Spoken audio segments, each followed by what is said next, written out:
ഇവനെന്താ ഫോൺ വിളിച്ചാൽ എടുത്താത്? എന്തെങ്കിലും അത്യാവശ്യ കാര്യത്തിനാണ് വിളിക്കുന്നതെങ്കിൽ ഇവൻ എങ്ങനെ അറിയും? ജീവിതത്തിൽ ഒരിക്കലെങ്കിലും നിങ്ങൾ ഇങ്ങനെ മനസ്സിൽ പറഞ്ഞിട്ടില്ലേ? അവൻ അല്ലെങ്കിൽ അവൾ അങ്ങനെയാണ്. ജാടയാണോ? അതോ നമ്മളൊക്കെ ഇപ്പോൾ ശല്യമായോ? അതോ അവനെന്തെങ്കിലും പ്രശ്നമുണ്ടോ? ഉണ്ടെങ്കിൽ നമ്മളോടൊക്കെ ഷെയർ ചെയ്തൂടെ? തുറന്നു പറഞ്ഞൂടെ? ഇങ്ങനെയൊക്കെ ഒരിക്കലെങ്കിലും മനസ്സിൽ പരാതി പറഞ്ഞിട്ടുള്ളവരായിരിക്കും നമ്മൾ, അല്ലേ? സത്യത്തിൽ ഇത്തരക്കാരുടെ പ്രശ്നം എന്താണ്? ഈ വീഡിയോയിൽ നമ്മൾ പരിശോധിക്കാൻ പോകുന്നത് അവരെയാണ്, അവരുടെ രഹസ്യങ്ങളെയാണ്. ഫോൺ വിളിച്ചാൽ എടുക്കാത്തവർ നിങ്ങൾ കരുതുന്നതായിരിക്കില്ല ഇവരുടെ യഥാർത്ഥ പ്രശ്നം. കാരണം 1. വിളിച്ചാൽ ഫോൺ എടുക്കാത്തവരെല്ലാവരും ബിസിയാണെന്നതായിരിക്കില്ല അതിൻ്റെ കാരണം. അല്ലെങ്കിൽ ബിസി അല്ലാത്തപ്പോൾ എടുക്കേണ്ടതല്ലേ? ചിലർക്ക് നല്ല രീതിയിൽ കമ്മ്യൂണിക്കേഷൻ ആങ്സൈറ്റി ഉണ്ട്. ഒരു കോൾ അറ്റൻഡ് ചെയ്യുന്നത് തന്നെ അവർക്കൊരു പ്രഷറായിരിക്കും. ഈ വ്യക്തിയുമായി നേരിട്ട് സംസാരിക്കുമ്പോഴോ ഒപ്പം ജീവിക്കുമ്പോൾ പോലുമോ നിങ്ങൾക്കത് തിരിച്ചറിയാൻ ബുദ്ധിമുട്ടായിരിക്കും. നേരിട്ട് സംസാരിക്കുമ്പോൾ എക്സ്പ്രഷൻ, ആംഗ്യങ്ങൾ, ഇടയ്ക്ക് ഫോണിൽ തോണ്ടിയിരിക്കൽ മുതലായ കാര്യങ്ങളിലൂടെ അവർ ഈ ആങ്സൈറ്റിയെ അതിജീവിക്കും. എന്നാൽ നിങ്ങളുമായി ഒരു ഫോൺ സംഭാഷണം ആവശ്യമായി വരുന്ന സമയത്ത് ഫുൾ അറ്റൻഷൻ അവർക്ക് നിങ്ങളുടെ വാക്കുകളിലേക്ക് കാതോർക്കേണ്ടി വരുന്നു. അത് ഇത്തരക്കാരെ ഇറിറ്റേറ്റ് ചെയ്യും. എത്രയും പെട്ടെന്ന് സംഭാഷണം അവസാനിപ്പിക്കാൻ ഇവർ ധൃതി കൂട്ടുകയും പിന്നെന്താ എന്ന് ചോദിച്ച് സംഭാഷണം മുറിക്കാൻ ശ്രമിക്കുകയും ചെയ്യും. കാരണം 2.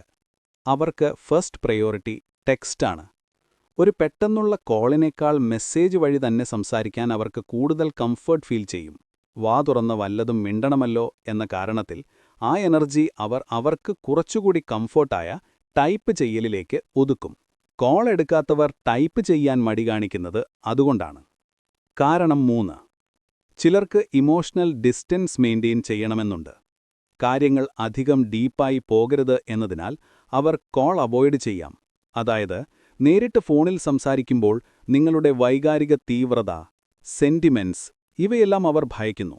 നിങ്ങളെ ഇമോഷണലി ഭയങ്കരമായി സപ്പോർട്ട് ചെയ്യേണ്ടി വരും എന്ന ഭാരം അവർ ഏറ്റെടുക്കാൻ തയ്യാറല്ല, അല്ലെങ്കിൽ അതിനവർക്ക് കഴിവില്ല. അല്ലെങ്കിൽ നിങ്ങളുടെ പ്രശ്നങ്ങൾക്ക് അല്ലെങ്കിൽ പരിപാടികൾക്ക് അവർക്ക് അഭിപ്രായമില്ല എന്നു വേണം കരുതാൻ. 4. കാരണം ചിലർ ഫോൺ സംഭാഷണം അവോയ്ഡ് ചെയ്യുന്നത് നിങ്ങളെ ഹേർട്ട് ചെയ്യാതിരിക്കാനാണ്.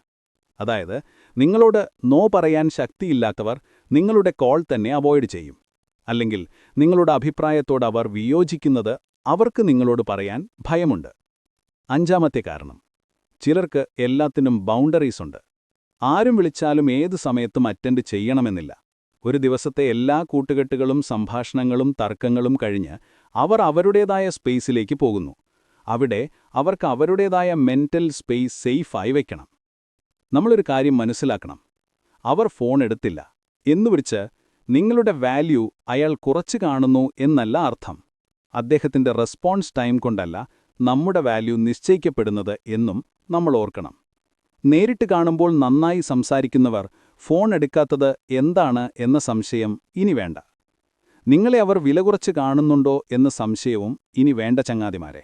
നേരിട്ട് എത്ര അടുത്തിടപഴകിയാലും അവരുടെ കംഫർട്ട് സോണുകളെക്കുറിച്ച് ഊഹിച്ചെടുക്കാൻ പോലും നമുക്ക് സാധിക്കണമെന്നില്ല. ഫോൺ എടുക്കാത്തവരെ ഇനി വെറുക്കണ്ട, തെറി വിളിക്കണ്ട. അത് അവരുടെ ന്യൂനതയോ അഹന്തയോ ഒന്നുമായിരിക്കില്ല.